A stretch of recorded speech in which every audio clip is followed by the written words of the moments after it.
नमस्कार,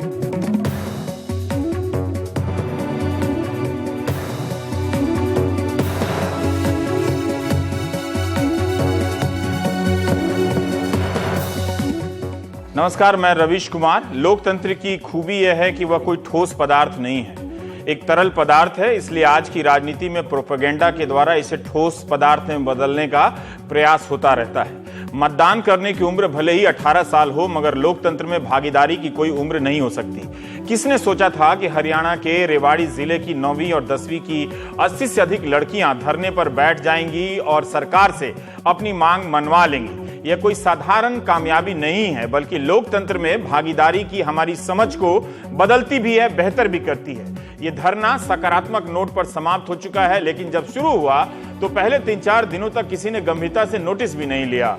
लेकिन जैसे जैसे दिन गुजरते गए, 9वीं और 10वीं की लड़कियों का अनशन मीडिया में उत्सुकता पैदा करने लगा। अपनी मांग को लेकर टिके रहने की प्रतिबद्धता मतदाता बनने से पहले की उम्र में हासिल हो जाए, यह ठीक वैसा ही है जैसे आदमी वयस्क होने से पहले वयस्क हो जाए। इनके प्रदर्शन की परिपक्वता ही थी कि सरकार को इनकी मांग माननी पड़ गई। गोथरा टप्पा गांव का सरकारी हाई स्कूल, राजकीय हाई स्कूल अपग्रेड हो गया है। अब यहां 10वीं और के बाद 11वीं और 12वीं की भी पढ़ाई होगी। 10वीं के बाद स्कूल ना होने से इन लड़कियों को यहां से 3 किलोमीटर दूर के स्कूल में जाना पड़ता था। रास्ते में छेड़छाड़ से लेकर यौन हिंसा तक का शिकार होना पड़ा। नियम तो यह था कि 150 छात्राओं के रहने पर ही किसी स्कूल को अपग्रेड किया जा सकता था, मगर यहां लड़कियों की संख्या 86 ही थी। ऐसे नियम का क्या फायदा जो 2, 4, 10, 5 की संख्या कम होने पर बाकी लोगों की परेशानी को नजरअंदाज कर दे। पुलिस कहती रही कि लड़कियों ने छेड़छाड़ की कोई शिकायत दर्ज नहीं कराई है, मगर लड़कियां अपनी मांग पर अड़ी रहीं। अब सरकार ने उनकी मांग मान ली है और मुख्यमंत्री भी इनसे मिलना चाहते हैं। देश भर के सरकारी स्कूलों की खराब हालत पर ना राजनीति बोलती है, ना समाज बोलता है। मास्टर आपका जनगणना से लेकर मतगणना के काम में लगा हुआ रह जाता है, और जब नतीजा आता है तो पता चलता है कि आधे बच्चे फेल हो गए। इंटरनेट सर्च से हमें जो जानकारी मिली वो भी देखिए। 2016 में हरियाणा बोर्ड की 10वीं की परीक्षा में 3,17,000 बच्चों में से 1,62,000 फेल हो गए। करीब 52% बच्चे दिल्ली के बगल के हरियाणा में फेल हो गए। 2016 में ही बिहार बोर्ड की 10वीं परीक्षा में 54% बच्चे फेल हुए। 2017 में मध्य प्रदेश बोर्ड की 10वीं परीक्षा में 52% बच्चे फेल हो गए। अभी तो रेवाड़ी की लड़कियों ने स्कूल को अपग्रेड करने का ही प्रदर्शन किया और कामयाबी हासिल की है। उनकी इस मिसाल से पूछा जाना चाहिए और सोचा जाना चाहिए कि सरकारी स्कूलों में लाखों की संख्या में फेल हो रहे बच्चों को लेकर अभी तक राजनीति क्यों नहीं गरमाई, कि इन स्कूलों में आखिर ये हो क्यों रहा है। क्या सरकारी स्कूल फेल होने का कारखाना बन गए हैं? जबकि असर जैसी संस्था हर साल रिपोर्ट निकालती है कि 5वीं में पहुंच गया बच्चा पहली या दूसरी की किताब ढंग से नहीं पढ़ पाता। इस असफलता की कोई जवाबदेही कभी तय नहीं होती। इस साल फरवरी में असर ने हरियाणा के स्कूली छात्रों की जो रिपोर्ट दी है उसके अनुसार उनके सीखने की क्षमता में गिरावट ही आ रही है। हरियाणा के स्कूलों में पहली कक्षा के 19.9% छात्र संख्या यानी नंबर नहीं पहचान पाते। 24.4% छात्र अंग्रेजी का अल्फाबेट नहीं पहचान पाते और 23.4% छात्र क ख ग घ नहीं पढ़ पाते हैं। एनुअल सर्वे ऑफ एजुकेशन, इसे संक्षेप में असर कहते हैं, इसकी रिपोर्ट के अनुसार हरियाणा में कक्षा 3 में पहुंचने वाले छात्रों में से 46% छात्र ही दूसरी कक्षा की किताब पढ़ पाते हैं। सोचिए, 1 साल बर्बाद हुआ इतने बड़े प्रतिशत में। रेवाड़ी का आंदोलन कहता है कि बच्चों को अपनी शिक्षा की जिम्मेदारी अब खुद ही उठानी पड़ेगी। उन्हें ही अपनी पढ़ाई की गुणवत्ता को लेकर आंदोलन करने होंगे, वरना साल दर साल उनके साथ ये नाइंसाफी होती रहेगी। आप इंटरनेट सर्च कीजिए, इन सब समस्याओं पर लाखों मीडिया रिपोर्ट मिलेगी, मगर ठोस रूप से और समान रूप से कुछ नहीं होता दिखता है। दिखाने के लिए 2-4 स्कूलों को चुन लिया जाता है, उन्हीं को कामयाब कहानी के रूप में बेचा जाता है। रेवाड़ी के आंदोलन का असर गुरुग्राम भी पहुंचा। गुरुग्राम के कादरपुर गांव के 170 बच्चों ने राजकीय हाई स्कूल के सामने धरना दे दिया। धरना देने वालों में लड़कियों की संख्या ज्यादा थी। इनकी भी यही मांग थी कि स्कूल को 12वीं तक अपग्रेड कीजिए, ताकि 10वीं की पढ़ाई के बाद उन्हें 10 किलोमीटर दूर 12वीं के लिए न जाना पड़े। छात्रों के इस प्रदर्शन से स्थानीय विधायक भी हरकत में आ गए और बच्चों को आश्वासन दिया कि मुख्यमंत्री और शिक्षा मंत्री से बात हो गई है, गर्मी की छुट्टियों के बाद उनका स्कूल 10वीं से 12वीं का हो जाएगा। हमारे सहयोगी सौरभ को आरती ने, एक छात्रा है आरती, उन्होंने बताया कि उनके माँ बाप 10वीं के बाद 12वीं के लिए बादशाहपुर नहीं भेजेंगे जहां स्कूल है 12वीं का, क्योंकि रास्ते में लड़के छेड़ते हैं। इनका कहना है कि गांव में एटीएम आ गया मगर 12वीं के लिए 10 किलोमीटर दूर जाना पड़ता है। सरकारी स्कूलों की तरफ किसी का ध्यान नहीं जाता है, ध्यान जाता भी है तो बस्ता बांटने, साइकिल बांटने जैसे मसलों को लेकर। लाखों की संख्या में यहां पढ़ने के नाम पर बच्चों को पढ़ाई से दूर रखा जाता है। वे पढ़ने के नाम पर कितने साल यहां बिता देते हैं मगर इनमें से आधे बच्चे फेल हो जाते हैं। हम रेवाड़ी की लड़कियों से बात करेंगे ताकि बच्चे इनसे सीखें, अपने मास्टर से सवाल करें कि आप क्यों नहीं मन से पढ़ाते हैं, क्यों नहीं तैयारी के साथ पढ़ाने आते हैं और क्यों आपकी पढ़ाई से हमें फायदा नहीं हो रहा है। वो अपने बड़ों से भी समाज में पूछें कि सरकारों की प्राथमिकता में हमारी पढ़ाई की गुणवत्ता क्यों नहीं है। दूसरा, रेवाड़ी और कादरपुर के प्रदर्शन में खास बात यह भी है लड़कियों का नेतृत्व करना। किसके खिलाफ? रास्ते में होने वाली छेड़खानी और लड़कों की दादागिरी के खिलाफ। ये भी एक बड़ी बात है इस आंदोलन में। हमारे साथ रेवाड़ी की लड़कियां मौजूद हैं, इनमें से हम कोशिश करेंगे। आप सभी को बधाई, आपने एक मिसाल कायम की है। इस उम्र में भी जब आप मतदाता बनने से काफी दूर हैं, आपने अपनी आवाज उठाकर और ये ध्यान में लाया है कि सरकारी स्कूलों में पढ़ने वाले बच्चे भी लड़कर उस सिस्टम से बेहतर होने की मांग कर सकते हैं।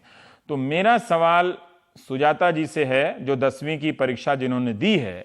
मैं उन्हीं से जानना चाहता हूं, सुजाता से, कि आप जब धरने पर बैठी, ये फैसला आप लोगों ने कब कैसे लिया, और जब घर वालों को बताया कि आप सभी लड़कियां अनशन पर बैठने वाली हैं, तो उन्होंने पहले क्या कहा आपसे?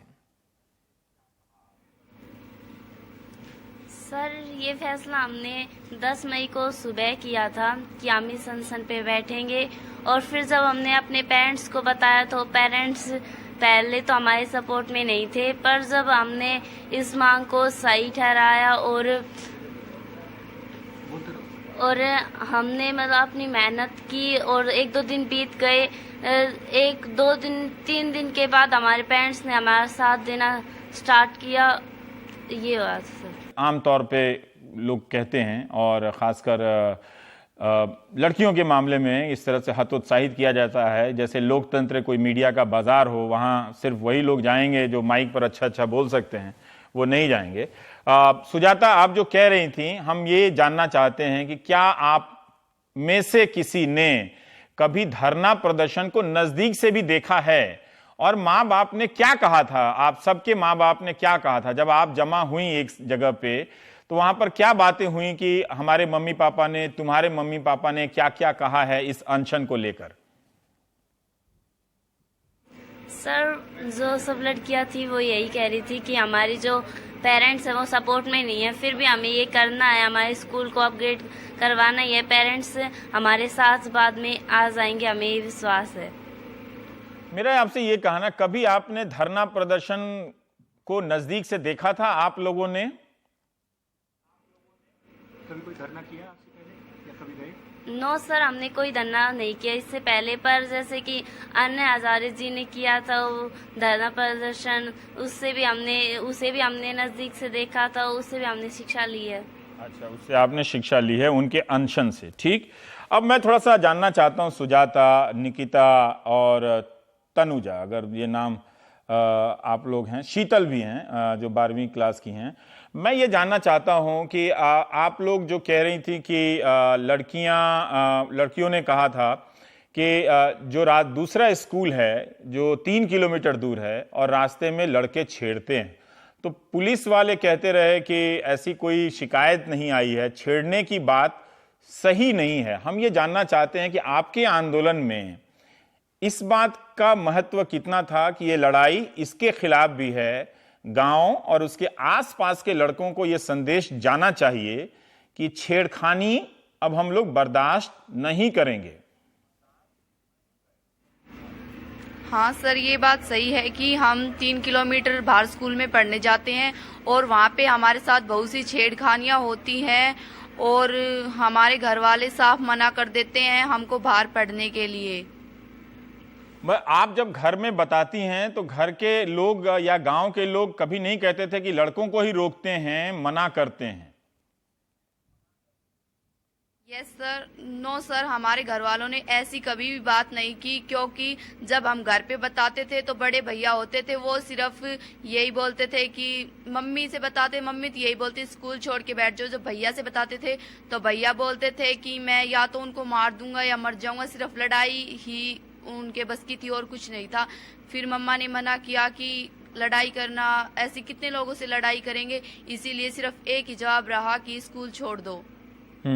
लेकिन आप लोग पढ़ना चाहती थी, 12वीं 10वीं के बाद पढ़ना चाहती थी, इसलिए ये सारी लड़कियों में सहमति कैसे बनी? क्या इसके पीछे कोई और बड़ा भी था या आप लोगों ने मिलकर तय किया कि हमें ये लड़ाई लड़नी है चाहे जैसे भी हो? नो सर, हमारे ऐसे बड़े कोई नहीं थे, लेकिन हम सब लड़कियों ने अपनी परेशानी देखते हुए ये फैसला किया कि हमें आगे ही बढ़ना है और पढ़ना है। इसलिए हम सब ने सोचा कि चलो ठीक है, हम धरने पे बैठ जाएंगे। पर क्या आप लोग कभी डरी? ये जो लड़के छेड़छाड़ करते हैं, रास्ते में छेड़खानी करते हैं, क्या उससे आप लोगों पर कुछ असर हुआ? जिससे पढ़ाई पर असर हुआ, ट्यूशन नहीं गई या आपके भीतर डर बैठ गया? सर, इस बात का जवाब पूजा चौहान अच्छे से दे पाएंगी, क्योंकि उन्होंने इसी स्कूल से 10th किया था और जिस स्कूल के बारे में विवाद चल रहा है, यहाँ से 3 किलोमीटर दूर है, वो उससे उन्होंने 12th किया था और अभी बीटेक 3rd ईयर की स्टूडेंट है। पूजा, आपके साथ कोई ऐसी घटना घटी? ठीक, करमवीर आप पूजा जी को दे दीजिए। हाँ, करमवीर आप पूजा जी को दे दीजिए। पूरे बताइए क्या स्टोरी थी, बताइए। सर, पहले तो ये है कि वो 4 किलोमीटर, 3 नहीं 4 किलोमीटर दूर पड़ता है गांव से जो स्कूल है, और बीच में भी ठेके वगैरह हैं और असामाजिक तत्व भी बहुत ज्यादा हैं। और धूप हो, बारिश के टाइम तो ऐसा होता था कि बैग वैग सब कुछ स्कूल में ही जमा करना पड़ता, जिससे पढ़ाई पे बहुत इफेक्ट पड़ता था। और वहाँ पर टीचर भी ऐसे ही थे जो भेदभाव करते थे, क्योंकि वो जो स्कूल है वो कॉलेज के मेन गेट के सामने था। वहाँ दंगे फसाद होते ही रहते थे, जिससे 15 या 20 दिन क्लासें ऑफ हो जाती थी। ये जो टीचर हैं वो किस तरह की भेदभाव करते थे? लड़के और लड़कियों में करते थे भेदभाव?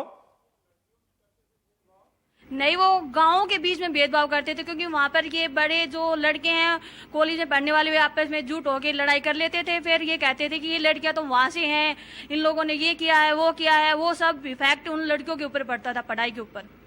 आपका जो ये स्कूल है गांव वाला, वो सिर्फ लड़कियों का स्कूल है या इसमें लड़के भी पढ़ते हैं?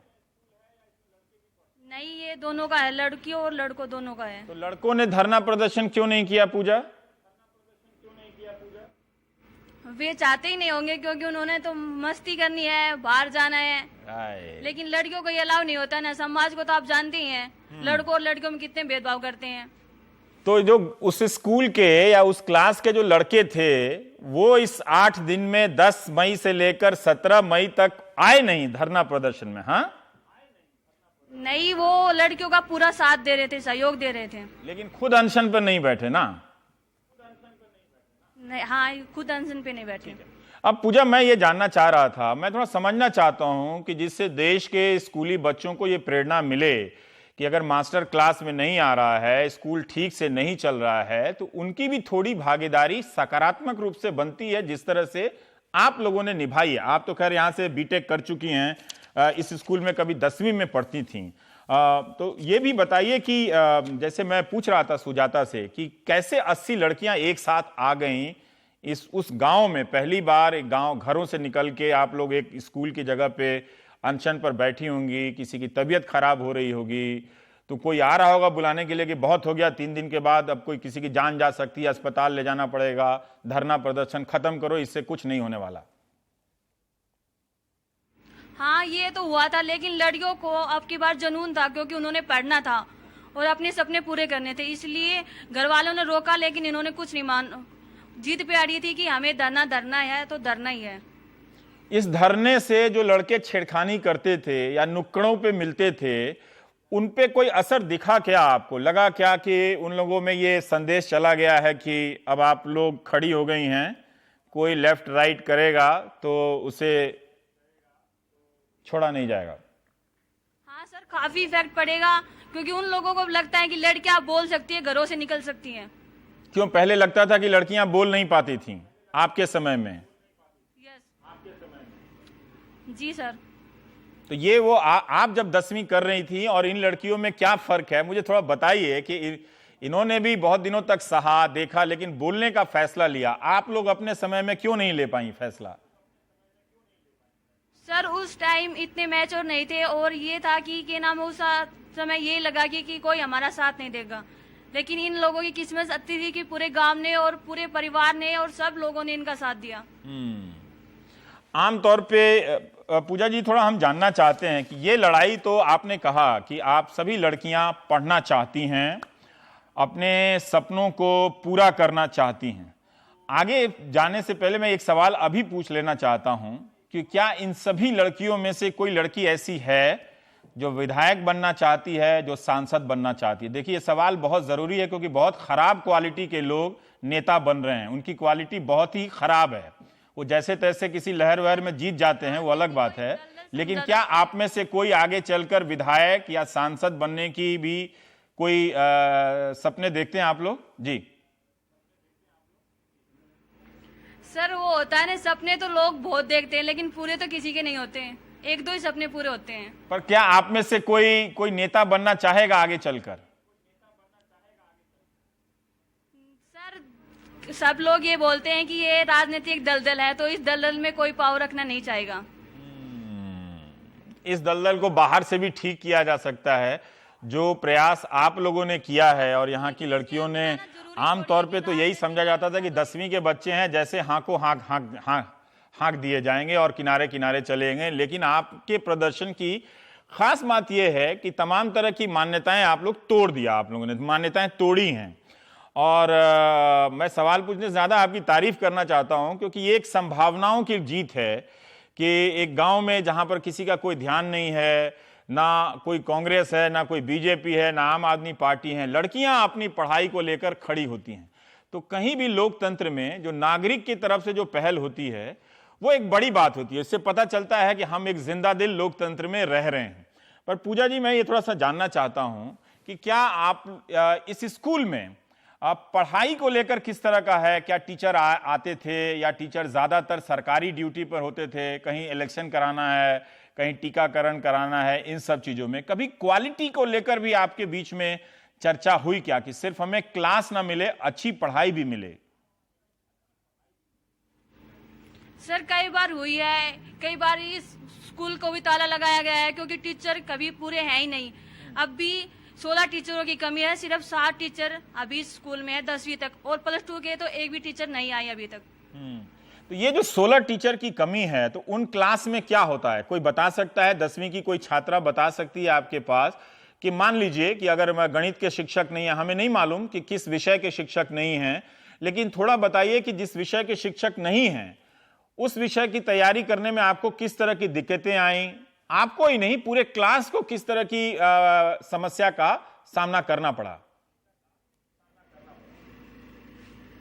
सर, मेरा नाम निकिता है, मैं 10th क्लास की स्टूडेंट हूँ। मैंने अब 10th क्लास के एग्जाम दिए हैं।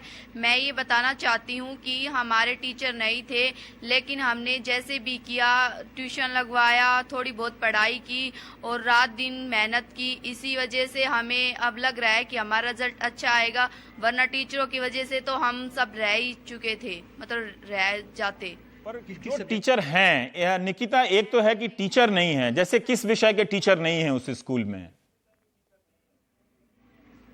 सर, मैथ के टीचर नहीं थे, सोशल साइंस के टीचर नहीं थे, साइंस के टीचर नहीं थे, और एक हिंदी का टीचर नहीं था। पूरे साल टीचर नहीं था?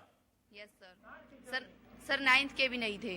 9th के भी नहीं थे, 10th के भी नहीं थे। तो आप देखिए, ये इस लड़ाई से हम जानते हैं, पर आपकी लड़ाई से ये समस्या सामने आती है। हमारे सहयोगी अनुराग द्वारी हैं, उन्होंने भेजा था मध्य प्रदेश से कि वहां हजारों की संख्या में शिक्षकों के पद खाली हैं। यूपी से भी वो कॉन्ट्रैक्ट पर टीचर रखे जाते हैं, रोज लाठी खाते रहते हैं, यहाँ वहाँ उनकी खबरें आती रहती हैं, कभी कोर्ट से उनका कैंसिल हो जाता है, कभी कुछ हो जाता है। पर निकिता, हम ये जानना चाहते हैं कि मैथ्स का टीचर नहीं आया, ये इतना मुश्किल विषय है एक तरह से, 2 साल तक। और तो आप लोगों ने जब घरों में कहा अपने माँ बाप से, गांव के मुखिया से, सरपंच से, क्या उनको लगा नहीं कि हमारी लड़कियों के पास टीचर नहीं है, स्कूल में आते नहीं हैं, तो फिर ये स्कूल जा क्यों रही हैं, फिर इनकी पढ़ाई पर इतना असर पड़ेगा? यस सर, हमने कहा था कि हमारे पास टीचर नहीं है, लेकिन हमने सिर्फ हमारे हेडमास्टर से कहा था। हेडमास्टर ने कहा चलो ठीक है बेटा, अगर जिसकी भी पोस्ट खाली होगी वो टीचर सिर्फ आपके पास ही आएगा। फिर हमने जैसे हमारे घर वालों को कहा तो घर वाले ने कहा कि ठीक है चलो ट्यूशन लगवा लो, अभी टीचर नहीं है तो टीचर आ जाएंगे। मैंने खबरों में, अखबारों में पढ़ा है कि मुख्यमंत्री आपसे मिलना चाहते हैं, तो जब आप मुख्यमंत्री मिलने आए या आप लोग जाएं तो अपने आसपास से कम 10 स्कूलों का लिस्ट लेकर जाइएगा कि यहां यहां इतने इतने टीचर नहीं हैं, ठीक है? और इससे अच्छा होगा कि आपके स्कूल में भी टीचर आएंगे और दूसरे के स्कूल में भी आएंगे। अब मैं आपसे एक सवाल जानना चाहता हूं निकिता, कि ये बात आई है कि ये 12वीं तक हो गया स्कूल, ठीक? अब 12वीं में तो बहुत सारे विषय होते हैं, साइंस के होते हैं, कॉमर्स के होते हैं, आर्ट्स के होते हैं। क्या तीनों धाराओं की सुविधा है इस स्कूल में? No sir. जोर के बोलिए, कौन कौन से सब्जेक्ट से टीचर के लिए बोला गया है यहाँ पर आएंगे? सर यहाँ पे आर्ट्स के टीचरों के लिए बोला गया है, वो आएंगे, और साइंस के भी, कॉमर्स के भी।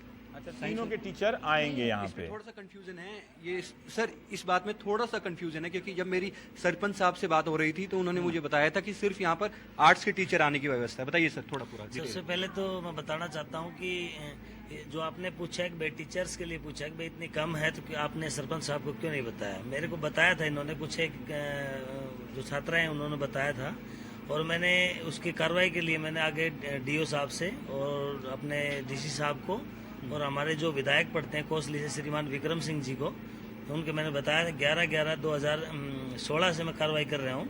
उस टाइम तो पढ़ाई का मेन टाइम था, उस टाइम से मैं 11वें महीने ट्राई कर रहा हूँ, लेकिन अभी तक कोई कार्रवाई नहीं हो पाई थी उसकी। तो अभी जो मौके पर अभी आज भी मैंने पता किया तो पता चला 10वीं तक 11 टीचर चाहिए, जिसमें से खाली 5 अवेलेबल है हमारे पास और 16 टीचर मिसिंग है। और +1 +2 का तो छोड़ो आप, 10th तक के खाली 5 ही टीचर है हमारे पास अभी यहाँ पे। और साइंस जो आपने प्रिंसिपल जी का भी बताया था वो भी अभी तक नहीं आए हैं, और टीचरों की कमी रही है हमेशा और अभी भी कमी है। जो 11th और 12th में मैं आपको एक आइडिया दे सकता हूँ, मैं आपको आइडिया ये देता हूँ कि आप सबसे चंदा कीजिए और एक बड़ा सा जो पोस्टर होता है ना, दिवाली होली वाला, मुबारक वाला, वैसा पोस्टर लगाइए और लिखिए कि इस गांव के सरकारी स्कूल में 11 शिक्षक नहीं हैं, मैंने इतने महीने से, इतने साल से आवेदन दे रखा है, और इसलिए ताकि आते जाते लोगों पर दबाव बना रहे कि इस स्कूल में इतने शिक्षक नहीं है। पर सरपंच साहब, आपने इस आंदोलन को किस तरह से सपोर्ट किया, हम ये भी जानना चाहते हैं। आगे किस तरह से करेंगे, क्योंकि अभी मीडिया में तो यही खबर होगी जय जयकार कि शिक्षा मंत्री आ गए, स्कूल को मान्यता मिल गई, उसको अपग्रेड कर दिया गया। सर मैंने एक्चुअली, इन्होंने 10 तारीख को सुबह आके मेरे को बताया है, ग्राउंड में मेरे को बुलाया, ये सब इकट्ठे थे यहाँ पे, और बोले कि आपको हमने +2 के लिए बोला था कि हमारा स्कूल +2 करवाओ, 1.5 साल हो गया आपको बोलते हुए हमने। तो मैंने 1.5 साल से मैं आगे फॉलोअप कर रहा था कि भाई जो है हमारा स्कूल +2 तक होना चाहिए। उसके लिए मैंने जो हमारे जिला शिक्षा अधिकारी हैं, हमारे डीसी साहब हैं और हमारे जो हल्के से विधायक हैं, उनको मैंने बोला था सबको। तो मैं 1.5 साल से फॉलोअप कर रहा हूँ, लेकिन हमारे कुछ स्कूल के नॉर्म्स पूरे नहीं थे। करीब उस टाइम पिछले 2016 में 9th और 10th में करीब 120 बच्चे चाहिए नॉर्म्स के लिए। तो 120 में से हमारे पास 86 बच्चे थे, नॉर्म्स की कुछ कमी थी, 34 बच्चे करीब कम थे हमारे पास। तो उसके लिए मैंने पंचायत भी रखी थी भाई ज्यादा से ज्यादा एडमिशन करवाओ। 9th और 10th में बच्चे करीब 120 चाहिए हमें, 120 बच्चों का एडमिशन करवाओ इसमें। जब एडमिशन हुआ तो टीचर होना चाहिए। अच्छा सरपंच साहब, एक सवाल का जवाब दीजिए कि 9वीं से नीचे के जो कक्षाएं हैं, क्या उनमें टीचर पूरे हैं? 7वीं में, 8वीं में, 6ठी में? नहीं, उसमें भी पूरे नहीं है। इसमें क्या होता है कि आपस में ये लोग मिलजुल के ऐसे पढ़ा लेते हैं, सब ऐसे चला आ रहा है। सरकारी स्कूल इसीलिए डेवलप नहीं हो पा रहे क्योंकि उनमें ना तो टीचर्स है ना कुछ और। ऐसे स्पोर्ट्स में मार खा रहे हैं कि भाई ना पीटीआई होता है ना डीपी होता है, हमेशा ऐसे दिक्कत आती चली आ रही है। स्टार्टिंग कहते हैं ना राम भरोसे हिंदू होटल, वही हालत है कि सरकारी स्कूल है तो वो राम भरोसे चल रहा है। पर आप लोगों ने एक अच्छी मिसाल पेश की है। मैं चाहता हूं, मैं आपके लिए यहां से ताली नहीं बजा सकता, क्या आप लोग सब मिलकर ताली बजा सकते हैं अपने लिए?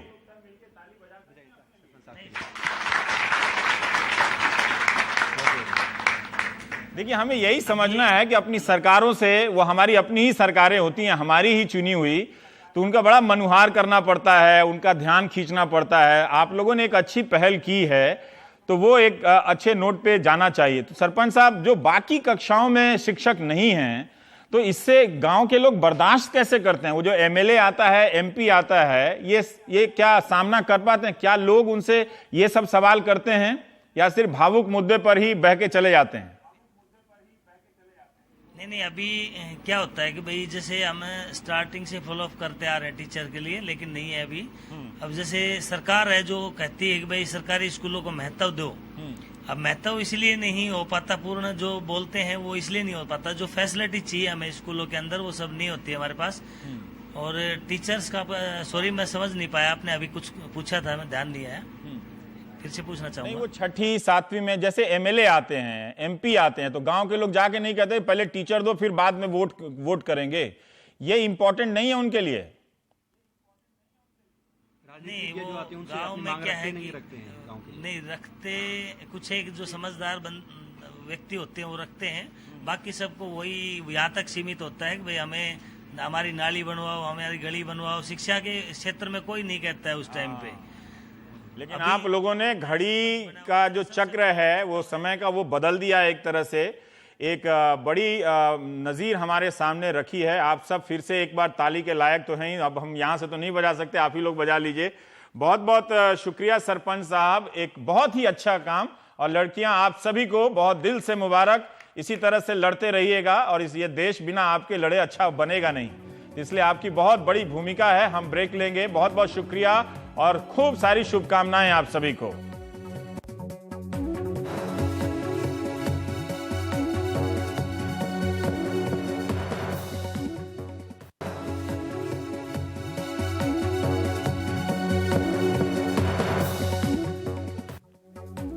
झारखंड में भीड़ ही अदालत होती जा रही है, कभी धर्म के नाम पर किसी धर्म के खिलाफ तो कभी किसी के भी खिलाफ। कहीं हलीम और नईम को भीड़ ने मार दिया तो कहीं गौतम कुमार और गंगेश कुमार को भी भीड़ ने मार दिया। क्या ऐसा हो सकता है कि कोई समूह यह टेस्ट कर रहा हो कि अलग अलग अफवाहों के कारण भीड़ किसी को भी मार सकती है या नहीं? कभी यह भीड़ गाय के नाम पर बन जा रही है तो अब सुनने में आ रहा है कि बच्चा चोरी के नाम पर बन रही है। इस सवाल पर गंभीरता से सोचा जाना चाहिए कि व्हाट्सएप पर ग्रुप बनाकर अफवाह फैलाने वाले क्या ये परीक्षण कर रहे हैं कि लोग वाकई इतने मूर्ख हैं और उन्हें किन किन मसलों में भीड़ के भेड़ की तरह हाँक कर हत्यारे में बदला जा सकता है। ऐसी भीड़ के सामने प्रशासन खानापूर्ति करता हुआ नजर आता है। कुछ तो है कि ना प्रशासन इस भीड़ की राजनीति को समझ रहा है, ना ही समाज और ना ही राजनीति। झारखंड में बच्चा चोरी की घटना होगी तो पुलिस का काम है पकड़ना, या भीड़ किसी को भी शक के आधार पर घेरकर मार सकती है? सोचिए, हाल फिलहाल में झारखंड में ऐसी कई घटनाएं हो गई हैं। सरायकला खरसावां जिला है झारखंड में, यहाँ के राजनगर में सुबह सुबह बच्चा चोरी के संदेह में 4 लोगों को पीट पीट कर मार दिया गया। सभी मुसलमान थे और कारोबारी थे। भीड़ का हौसला देखिए कि चारों की हत्या अलग अलग जगहों पर ले जाकर की गई। एक की हत्या शोभापुर में, दूसरे की डांडू, तीसरे व्यक्ति का शव सोसोमाली गांव में और जबकि चौथे व्यक्ति का शव धोबो डुंगरी के जंगल में मिला। हल्दी पोखर निवासी शेख हलीम, मोहम्मद नईम, सज्जाद और सिराज रात 2 बजे राजनगर की तरफ जा रहे थे। अचानक उनकी कार रोकने की कोशिश की गई। डर कर वो पड़ोस के गांव में रिश्तेदार के घर चले गए, लेकिन भीड़ वहां भी पहुंची और धमकी दी कि सबको सौंप दो, नहीं तो पूरे घर को आग लगा देंगे। चारों को भीड़ अपने साथ ले गई और फिर हत्या कर दी गई। इतनी हिम्मत लोगों में कहां से आ रही है कि वे किसी को घर से निकाल कर ले जाते हैं और जहां चाहते हैं वहां घेर कर मार देते हैं। इस काम में हम सिर्फ मरने वाले को देखते हैं, ये नहीं देखते कि इस भीड़ की राजनीति में हमारे अपने नौजवान हत्यारे हो रहे हैं। हिंदुस्तान अखबार के वरिष्ठ पत्रकार अनीस खान ने जो जानकारी वहां के लोगों से बात कर बताई वो खतरनाक है। बच्चा चोरी की अफवाह को लेकर व्हाट्सएप ग्रुप बनाया गया है, फिर युवकों की टोली बनाई गई और बच्चा चोरी की बात फैलाई जाने लगी है। यह इस समस्या की जड़ हो सकती है। क्या कोई ग्रुप है जो अलग अलग अफवाहों के जरिए आपको एक तरह से टेस्ट कर रहा है? मैं दोबारा ये बात कर रहा हूं कि आप किसी को घेर कर मार सकते हैं, पहले अल्पसंख्यक को, और फिर चूंकि बहुसंख्यक में भी एक जरूरी है कि सब एक ही स्वर में बोलें, तो बहुसंख्यक में जो विरोध की आवाज है उसे मार सकती है। तो एक तरह से भीड़ का खौफ बनाने की कोई कोशिश कर रहा है क्या? अभी तक हम इसे इस रूप में देखते हैं कि भीड़ ने मुसलमानों को घेरकर मारा, लेकिन गौतम कुमार वर्मा, विकास कुमार वर्मा और उनके दोस्त गंगेश कुमार भी इस भीड़ के शिकार हुए हैं। यह घटना 18 मई की रात की है। बागबेड़ा के नागाडीह गांव में बच्चा चोर के आरोप में जुगसलाई के गौतम कुमार वर्मा, विकास कुमार वर्मा और उनके दोस्त गंगेश कुमार की पीट पीट कर हत्या कर दी गई। यही नहीं, वहां मौजूद थी 65 साल की रामचंद्र देवी की, उन्हें भी बुरी तरह से पिटाई की गई है और हालत गंभीर है। गौतम और विकास सगे भाई हैं। उनके तीसरे भाई उत्तम को भी भीड़ ने पकड़ लिया था, लेकिन वो बचकर भागने में कामयाब रहे। उत्तम ने ही बताया कि भीड़ ने उनसे पूछताछ की और अचानक बच्चा चोर की बात कहकर उन पर हमला बोल दिया गया। झारखंड के सारे अखबार इन खबरों से भरे पड़े हैं। इन्हीं से पता चलता है कि गौतम और विकास को पहले बिजली के खंभे से बांधकर पीटा गया। वहां आसपास के गांव के लोग बड़ी संख्या में जमा हुए। हैरानी की बात यह है कि इतनी बड़ी संख्या में लोग जुट रहे हैं, मगर किसी ने रोका नहीं। थानेदार साहब 8 बजे तक पहुंचे सुबह, भीड़ को समझाने की कोशिश की, लेकिन उल्टा पुलिस पर हमला हो गया। वो घायल हो गए थानेदार जी। आखिर रात 10 बजे सिटी एसपी पहुंचे, तब जाकर कार्रवाई हुई। तब तक गौतम, विकास और गंगेश की हत्या हो चुकी थी। कुछ तो है जिसे अब नजरअंदाज नहीं किया जा सकता। पानी सर के ऊपर से गुजर रहा है। हमें देखना ही चाहिए कि यह भीड़ किस पैटर्न पर बन रही है, कौन है जो इस भीड़ को बना रहा है। सिर्फ बच्चा चोरी की अफवाह के जरिए नहीं, बल्कि तरह तरह के आरोप लगाकर भी भीड़ ने कानून अपने हाथ में लिए हैं और हत्याएं की हैं। हमारे सहयोगी हरिवंश ने बताया कि झारखंड में लगातार ऐसे मामले बढ़ते जा रहे हैं। इसमें ज्यादातर संख्या मुसलमानों की तो है, लेकिन भीड़ ने दूसरे समुदायों को भी नहीं छोड़ा है। कोल्हान प्रमंडल, जिसमें 5 जिले हैं, वहां 8 लोगों की हत्या हो चुकी है। अगर पूरे झारखंड की बात करें तो अब तक अफवाह के नाम पर 18 लोगों की भीड़ ने हत्या की है। पिछले महीने बोकारो में शमसुद्दीन की भीड़ ने पिटाई की और अस्पताल में इलाज के दौरान मौत हो गई। 2 मई 2017 डुमरिया में 60 साल के बुजुर्ग की इसी तरह हत्या कर दी गई। 2 मई जादूगोड़ा के यूसिल बैराज के पास जॉन एंथनी की पिटाई की गई।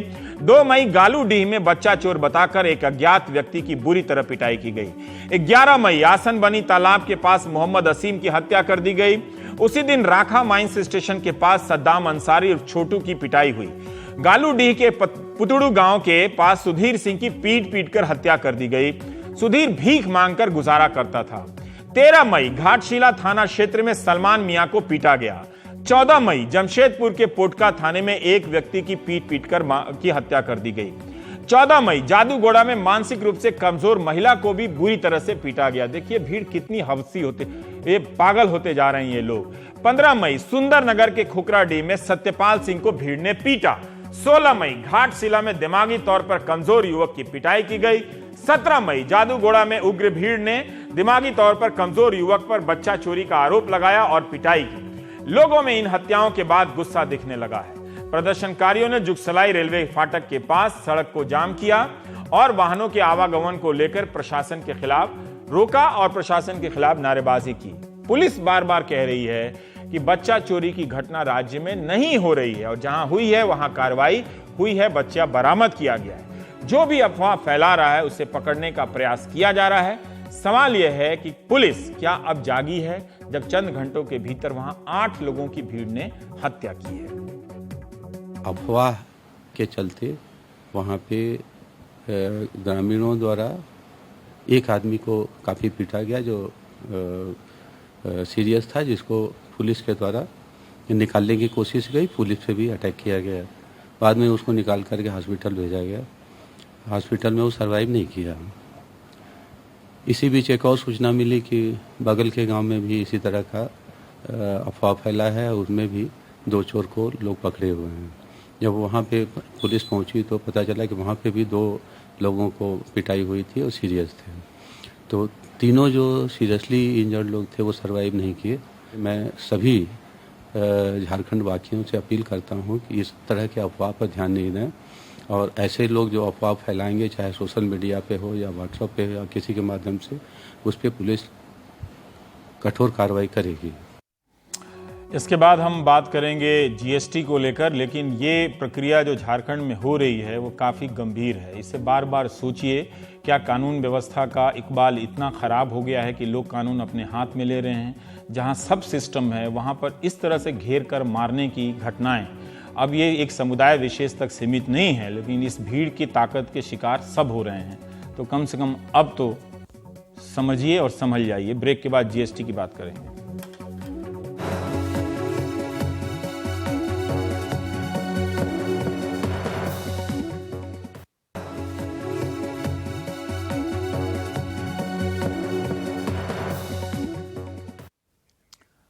Goods and services tax GST की दरें आ गई हैं। आम बजट के समय जिस तरह से हम पत्रकार क्या सस्ता हुआ, क्या महंगा हुआ, उसे ही लेकर उत्साहित होने लगते हैं और उसी को बजट समझ लेते हैं, वैसा ही कुछ जीएसटी के साथ कर रहे हैं। इसकी इन दरों से फ़ायदा तो है, लेकिन टैक्स के जानकारों से जब मैं बात कर रहा था तो उन्होंने कहा अभी इस स्तर पर ठोस रूप से कहना ठीक नहीं लगता कि क्या सस्ता होगा और क्या महंगा होगा, लेकिन इस प्रक्रिया से अर्थव्यवस्था तो दूर की चीज़ है, हमारी आपकी दैनिक आर्थिक गतिविधि बदलने जा रही है। अभी तक हम आम लोग इसे दुकानदार और वहाँ बिकने वाली चीज़ों पर असर के रूप में देखते रहे हैं, मगर इसे इंडस्ट्री गहराई से देख रही है। इतना तय है कि आप हो या हम हो, बिना पर्ची के बिजनेस नहीं कर पाएंगे, खरीदारी नहीं कर पाएंगे।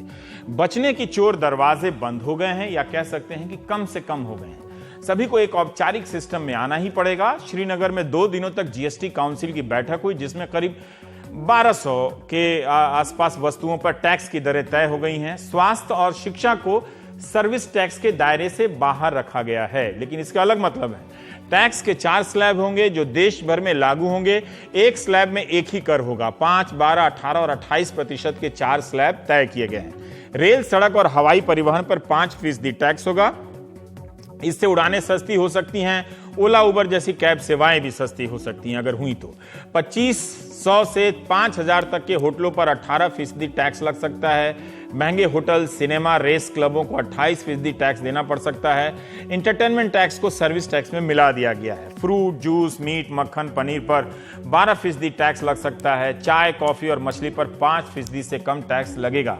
अनाज और दूध पर कोई टैक्स नहीं लगेगा। जीएसटी में इसे बाहर रखा गया है। अब कोई टैक्स नहीं लगेगा, इसे भी समझना होगा। जैसे माना कि दूध पर टैक्स नहीं लगेगा, लेकिन दूध की पैकिंग जिस चीज से होती है उस पर टैक्स लग सकता है। ये हम नहीं जानते कितना लगेगा। दूध उत्पादन की मशीनों पर भी टैक्स लग सकता है। दूध के ट्रांसपोर्टेशन, परिवहन पर भी टैक्स लग सकता है, लगेगा ही। और जो बीमा है उस पूरे कारोबार का, उस पर भी टैक्स लगेगा।